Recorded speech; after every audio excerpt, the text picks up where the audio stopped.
Welcome बच्चों, हम solve कर रहे हैं सीखे गणित कक्षा 6 अभ्यास कार्य पुस्तिका इकाई 7 ज्यामितीय अवधारणाएं। रिक्त स्थानों की पूर्ति कीजिए। यहाँ पे आकृतियां दी हुई हैं।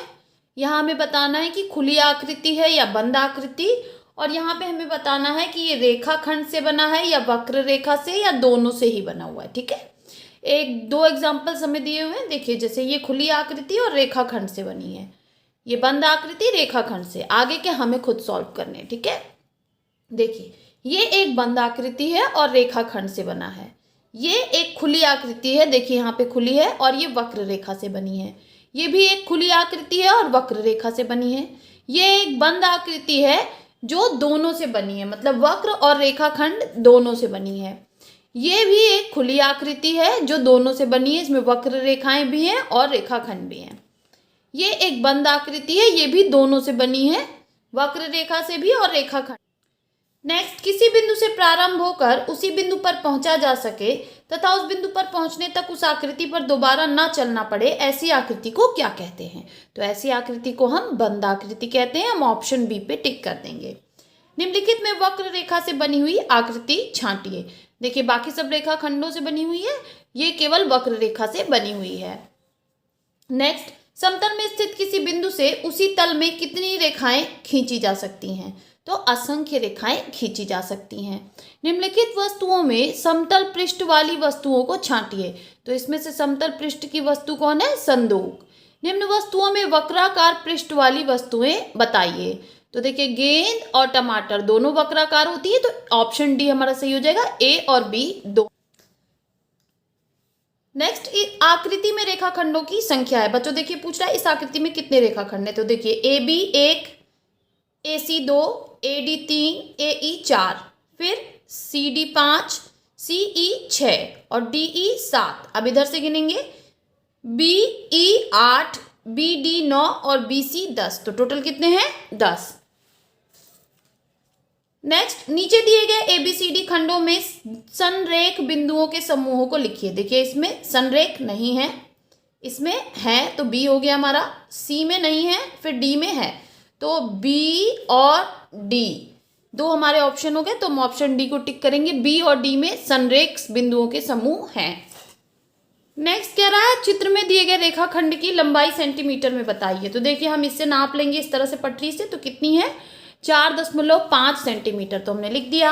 नेक्स्ट, अपने परिवेश में किरण का स्वरूप दिखाई देता है किसमें? सूर्य से निकली रोशनी में, टॉर्च से निकली रोशनी में, दिए की रोशनी में, सभी में। तो इसका सही आंसर हो जाएगा बच्चों सभी में। नेक्स्ट क्वेश्चन कह रहा है, नीचे दिए गए रेखाखंडों की लंबाई के अंतर के बराबर रेखाखंड खींचिए। तो देखिए, हमने ए बी को नापा।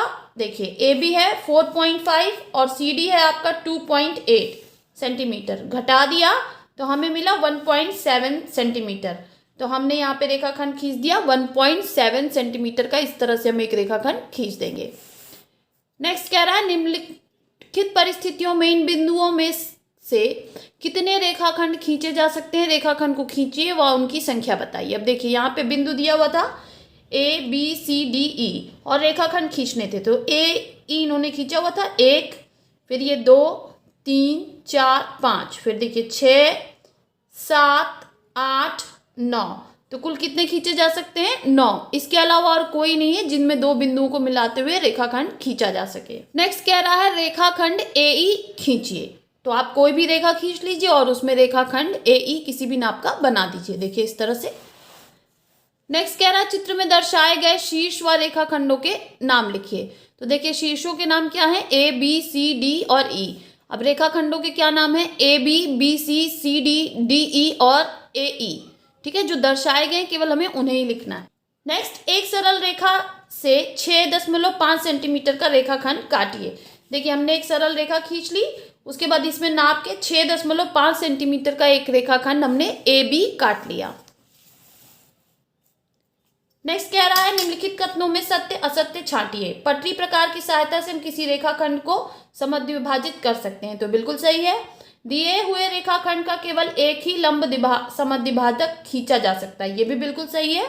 दी हुई रेखा के बाहर स्थित किसी बिंदु से उस रेखा पर दो लंब खींचे जा सकते हैं। तो ये गलत है बच्चों। दो रेखाखंड दो बिंदुओं पर प्रतिच्छेद कर सकते हैं। तो ये भी गलत है। दो दिए हुए बिंदुओं से केवल एक रेखा खींची जा सकती है, ये सही है।